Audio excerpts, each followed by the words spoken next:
Il y a des évidences qui ne souffrent aucune discussion, des détails que l'on ne peut que constater et des verdicts qui sont indiscutables. Nous nommons Miss France, je vous en prie, Miss Tahiti, Miss France.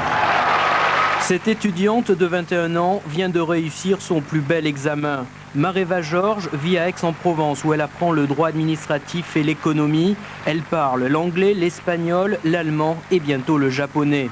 Un jour, elle travaillera dans le tourisme, mais pour l'instant, Mareva essaie de comprendre ce qui a fait d'elle Miss France 91. Ma simplicité, ma sympathie envers toutes les filles, parce que j'estimais qu'on était au même niveau et que c'était à nous à faire nos preuves, à chacune de nous à faire nos preuves. Et certainement mon élégance.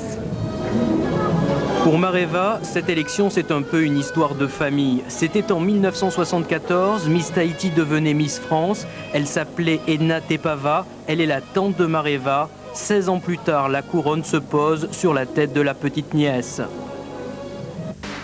Sur la scène, une autre star de cette soirée, une ancienne Miss, Joëlle Ursule, qui n'a pas véritablement changé de registre, puisque le charme est toujours là, auquel s'ajoute aujourd'hui l'expérience. Ça peut ouvrir des portes, mais c'est dangereux pour celles qui pensent que quand on est Miss, on devient star, c'est sous les projecteurs, etc. C'est dangereux, c'est un piège. Je pense que ça va bouleverser un peu ma vie privée, oui. Enfin, on a envie de savoir quel regard porte sur elle-même cette nouvelle Miss. La question est sur toutes les lèvres. Alors, vous vous trouvez comment? Plutôt pas mal? Je me sens bien dans ma peau.